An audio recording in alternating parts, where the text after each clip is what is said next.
What it is, guys, my name is Swifterrs, and today I have for you all some brand new top secret classified Area 51 status information about the brand new Gorod Krovi zombie DLC 3 map.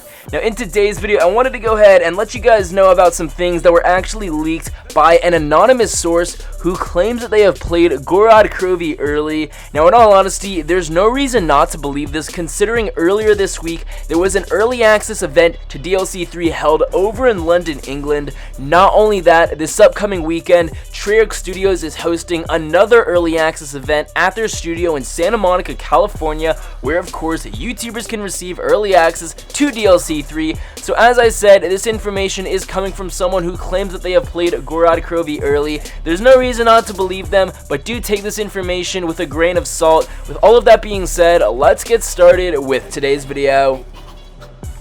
Alright guys, now there's not going to be any crazy spoilers in this. It's just going to be going over some basic information, as I said, and nothing in regard to the Easter egg. So the first thing that we have here is that there's going to be a new female character on the map, and we're going to be hearing her talking as we're playing, and she talks vastly about the creation or experiments with the dragons and the war and the Western Front. Next, challenges are going to be returning like they were in Zetsubo no Shima. They will be located on tombstone-ish looking items. There will be 3 to 4 stars on them, each of which will be one of your challenges. When you complete all of the challenges, your tombstone will light up green. Additionally, the Ray Gun Mark III will have 2 different modes. One of the modes will shoot regular beams similar to the original ray gun, but they seem to be more powerful and have a faster fire rate. The bullets will be bigger than the original ray gun, and this mode will kill the boss zombie extremely quickly. The other firing mode has a somewhat similar effect to the paralyzer from Buried. It will create this yellow crystallized substance around the zombies, of which will slow the zombies down. Next, moving on to Pack-a-Punch, this seems like it's going to be quite a complicated process. Now as we saw from the trailer, there are these pods that drop from the sky. These will be part of a new drop sequence feature. Now, when the pods drop from the sky, you will need to secure the pod. In doing so, you will be raided by the electric zombies seen within the trailer. After you have secured the pod for a certain duration, the pod will then open up and you will be able to pick up a fuse. You will need 4 fuses from 4 different pods, 1 red, 1 blue, 1 yellow, and possibly 1 green. These fuses are going to be used to ride the dragons by controlling their collars. There will be multiple rideable dragons, each with a different colored collar. After you have obtained all of these fuses that you need, you will have to insert them into a machine by the Coliseum. There are a bunch of stairs in front of some pillars. When you walk in there, you will see the machine to insert the fuses. You then walk up some stairs and you will see a bridge with a big open area. This is inside the Coliseum and can be seen in the trailer. This is where the dragon will pick you up. The dragon will fly you over where the Pack-a-Punch is located. This is the area in the trailer where we see the shutters closing over some windows. When you ride to the Pack-a-Punch, there's an animation where you fall off the dragon down to where Pack-a-Punch is. The Pack-a-Punch is closed off by a fence until you unlock the Pack-a-Punch. In order to unlock the Pack-a-Punch, hold off against mini waves to secure the bunker. The hovering robots will spawn only outside, and the Russian manglers, the boss zombie, as well as normal zombies will force their way into the bunker. Once you have held off in the bunker, you will unlock the Pack-a-Punch. The Pack-a-Punch will be the same as it was in Zetsubo no Shima and the Giant. In order to exit the bunker, you have to exit from a sewer similar to the one seen on Zetsubo no Shima.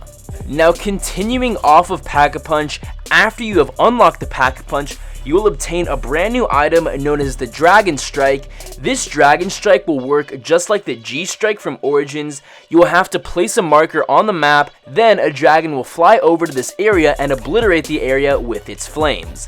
There are buttons around the map that are just like the ones seen on Ascension. However, we don't exactly know what these buttons around the map do as of now. Now, both Juggernog and Speed Cola have random locations. The other perks around the map always spawn in the same area. Now the spawn room will be right where the statues are that we saw in the trailer where Quick Revive could be located. Also, the Origins robot will work as traps on the map. For example, in the trailer we saw the robot collapsed by the Coliseum. The robot's hand will work as a trap here. The boss zombie is known as a Russian Mangler. This is going to be a mix between a Panzer, a Thrasher, and Brutus. It will shoot lasers at you from afar, however, after you have shot him a few times, he will then begin charging at you with its sickle. Similar to Brutus, you'll have to shoot his head to kill him faster.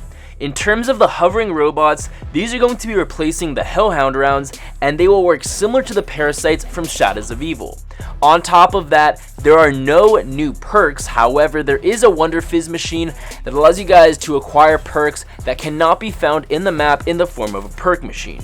The loading screen of Gorod Krovi is an image of Nikolai screaming or yelling. On top of that, there will be multiple dragons constantly roaming and flying around the map. Unlike with the Dragon Strike or the flyable dragons, we will have no control over these dragons. They will breathe fire on random sections of the map. From what it seems, this feature could either ruin or be very beneficial to the map. You will almost instantly down if caught in the fire and will have to run very frantically if you see a dragon about to fly in. However, the zombie shield will allow you to counteract this. If the dragon is breathing fire from in front of you, if you pull out your shield and face it at the dragon, you will take no damage at all. If the dragon is breathing fire from behind you, if you have the shield on your back, again, you will take no damage at all. Your shield, of course, will take a lot of the damage, and from this, there is no way at this particular moment that we know of to counteract the dragon's fire. However, I am more than confident that there are other ways to do this, considering one of the challenges explains that you need to survive for 30 seconds while in the dragon's fire.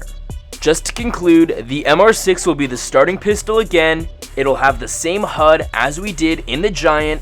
The MG42 is located right by the bunker and it isn't movable at all. Zombies can still hit you while you are using it.